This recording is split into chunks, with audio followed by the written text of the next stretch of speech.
Welcome back to our Members Benefit episode, part 2. So this time, katatapos lang po natin sa ating part 1, which is si Ma'am Zoraida Havillana po yung nag-discuss about patronage refund and dividends natin. So this time, we will be discussing our another benefits of our King MPC members. No, kasi minsan may mga tinatalakay or may inainganyo tayo na mga members to become part or maging members to be part of our family of King MPC. Minsan ang tinatanong nila, ano bang benepisyo or ano bang makukuha ko kapag naging membro ako ng isang kooperatiba or ng King MPC. So this time, we will be discussing DEMOA, no, one of the benefits of King Multipurpose Cooperative. And of course, ano ba talaga ang DEMOA at the process of claiming and availing these benefits. And sino-sino po ba yung mga pwedeng maka-avail nito? And para malaman natin, kasama ko ngayon ang ating Marketing and Member Relation Manager na si Miss April Sikihod Sotomil. Mali, Miss April Sotomil Sikihod. Ayun. Hello, Miss April. Hi, Miss Novi. Nabaliktad po yun. naging single ka ulit. Naging single ulit. Ayan po. So, kamusta po, Ma'am April? I'm doing good. No? I'm doing great. And I would like to I would like to greet rather our members of a happy and prosperous 41st founding anniversary. So, Miss Novi, pareho sa ako ang pangalan, no? Also, April is our founding anniversary. Yes, and since pangalan po ni Ma'am April, and happy birthday din po in advance. Thank you. Happy birthday po in advance, Ma'am April. So, this time po, Ma'am April, we will be discussing about DEMOA. Ano po ba yung stands for DEMOA? Ano ba yung process ng ating DEMOA? Okay. So for your first question, Miss Novi, what is DEMOA? DEMOA is an acronym that stands for D, that is dental. E stands for educational. M stands for medical. Demo. O stands for optical. And A stands for assistance. So in short, it is a dental, educational, medical, optical assistance. For the second question, ano ba ang process when a member wanted to avail of the DEMOA? No? So, first dyan, of course, napasok sa banga, Miss Novi, is dapat you are a member in good standing. Ano ang definition of a member in good standing? Ibig sabihin, you were able to reach the required share capital subscription of 10,000 pesos. Maintained for at least a year. No? Yun ang unang-una. So, next to that, kung yun na-achieve mo na yon, ano ba ang next doon?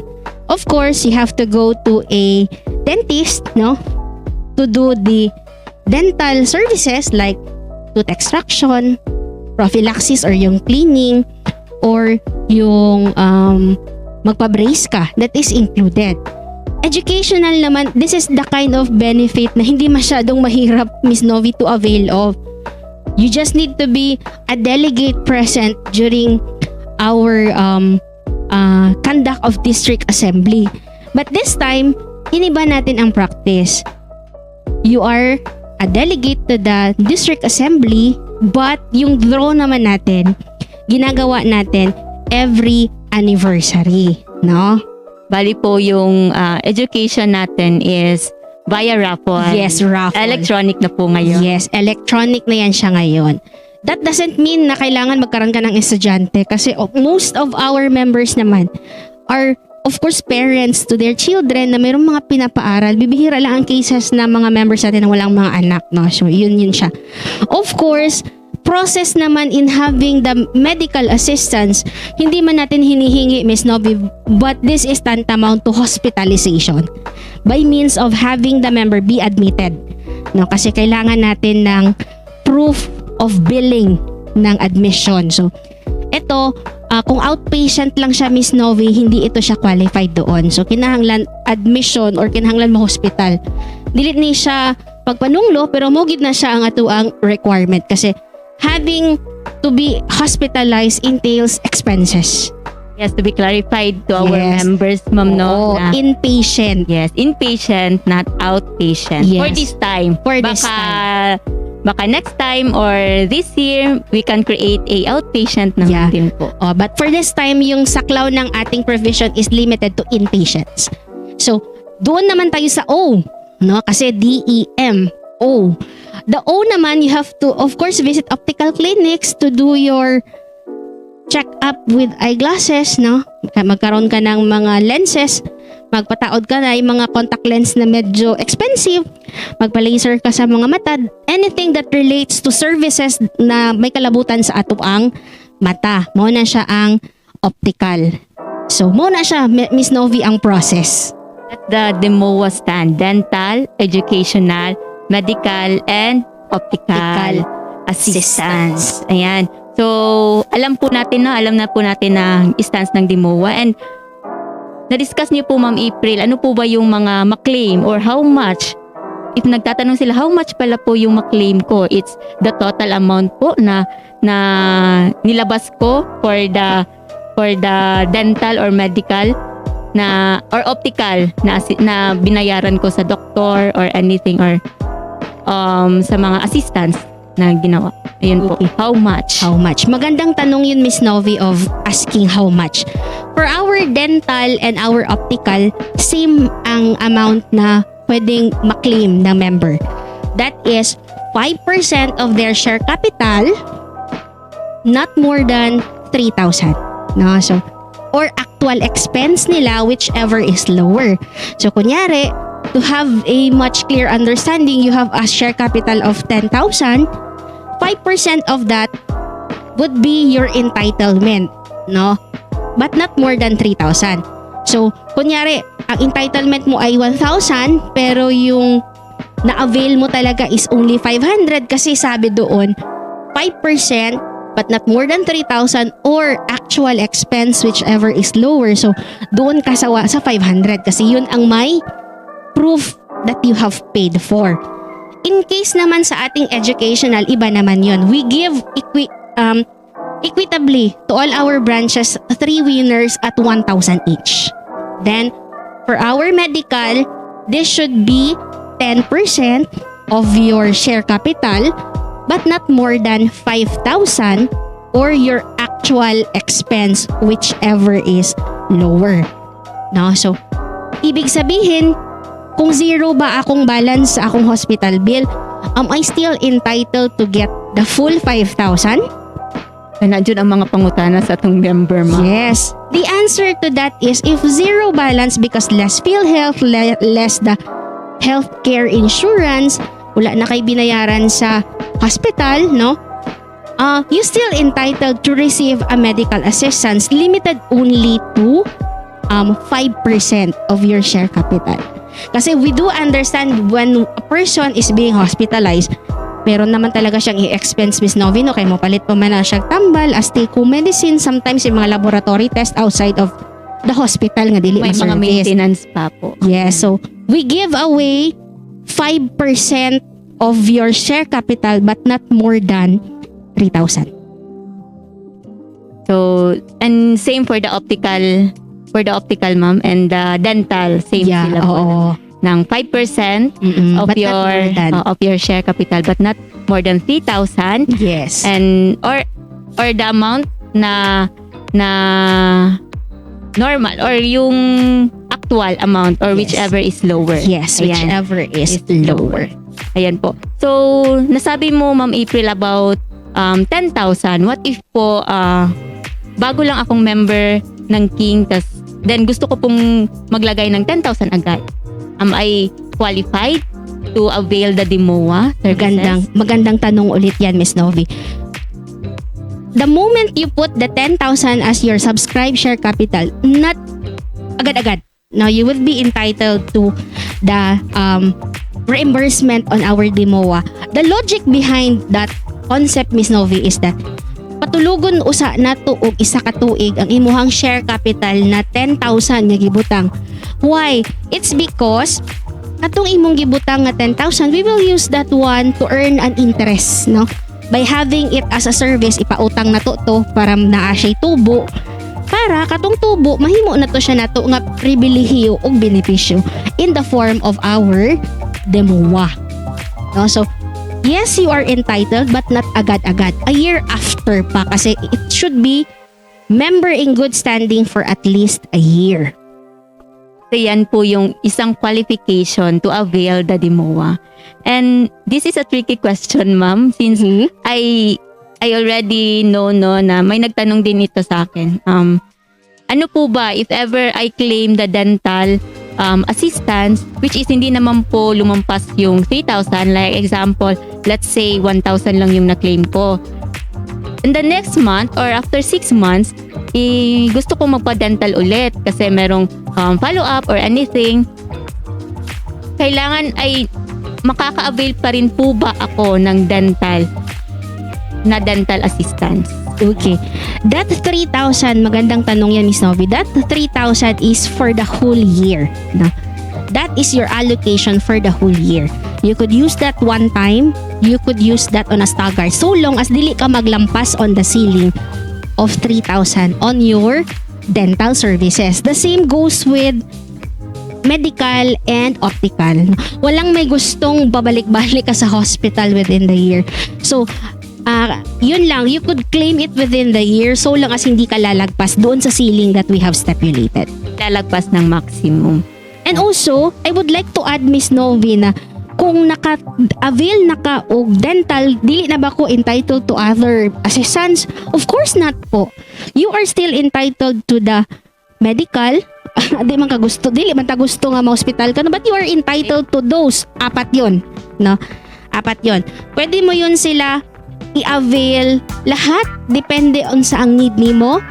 Or you may opt to concentrate on one. Like for example sa ako, I have my eyeglasses. So I would wish to concentrate on using the optical assistance annually. On my dental naman, hindi ko naman siya masyadong ginagamit kasi we do have a HMO. Ganun yun siya. Okay, ganun ang mga process ng ating DEMOA. And of course, except for the education, which is the lucky one. Yeah, the lucky one.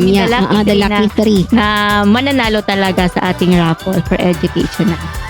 Okay. So, I just would like to add up, Miss Novi, no, na ma'am, kung na ako'y entitlement nga 3,000 sa dental, na ako'y 3,000 sa optical, na ako'y 5,000 sa medical, pwede ba na ako na siya i-accumulate na lang kay na hospital ko?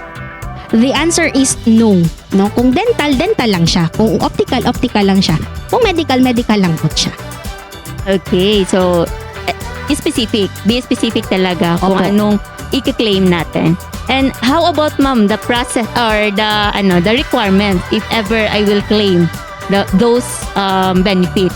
Bago tayo, Miss Novi, would arrive to the question of what are the requirements, mas gusto ko munang sabihin sino ang entitled. No? Oo, sino muna ang entitled bago tayo umabot sa question na anong kailangan kong isubmit. Of course, those who are entitled to receive the DEMOA, pare-pareho ang requirement nun, no? You have to be a member in good standing, having the share capital for at least a year. Member in good standing for at least a year, having the share capital of 10,000 and up. Gusto mo mas marami, no? And up. Maintain for at least a year yan siya. Then, of course, dili ka delinquent on your loan, no? Dili ka delinquent on your loan. And you are not allowed or you are disqualified from withdrawing your share capital once nag-claim ka na. Yan, dapat klaro. Kasi yes. Iba naman kung, di ba, Ma'am April, if kumuha ka na ng benepisyo from King MPC, umalis ka naman agad. Oo. Ayun. Para bang it connotes, Miss Novi, na nadehado naman ang kooperatiba. Para bang ginawa mong scapegoat. So, para naman maging participative tayo on the member economic participation, no, we continuously build our savings, our share, no, patronize tayo ng mga products and services so that when we avail of the DEMOA, kasi social services ito, Miss Novi, qualified tayo, no? So, but in case dili gid mo po nga, no, you would really need to leave the cooperative for very reasons na wala man tay laing mabuhat but to let go of the member, ibalik niya, no, bayaran niya tong na-claim niya nga social services in the form of DEMOA.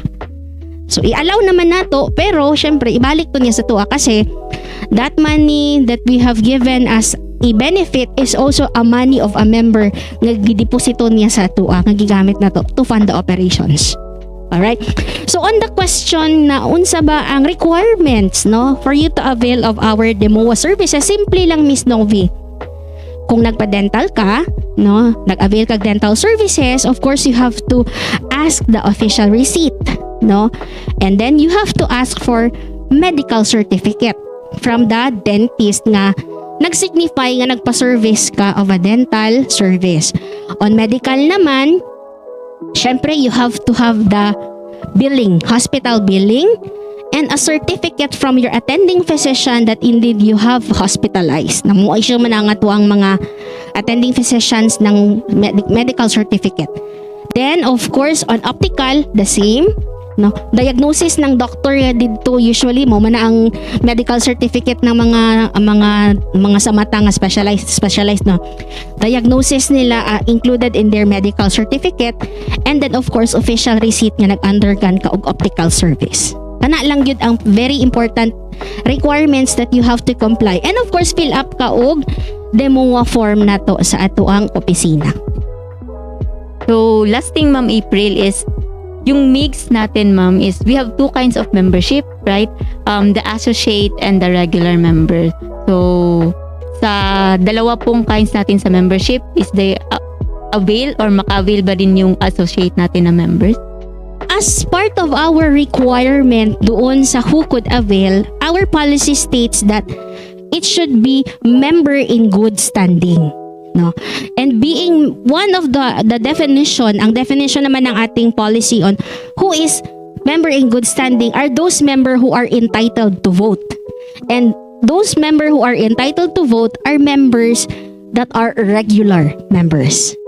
Nasagot ko ba yun, Miss Novi? Yes, Ma'am April. So that's the benefit of the regular member compared to our associate member. Yes po. Parang perks na talaga yun kung naging regular member ka pa. Opo. Yan. That's why we promote to our members the value of saving, no, so that you will take part in the member economic participation by building your share capital para ma-avail nimo ang full benefit of being a regular member of the cooperative.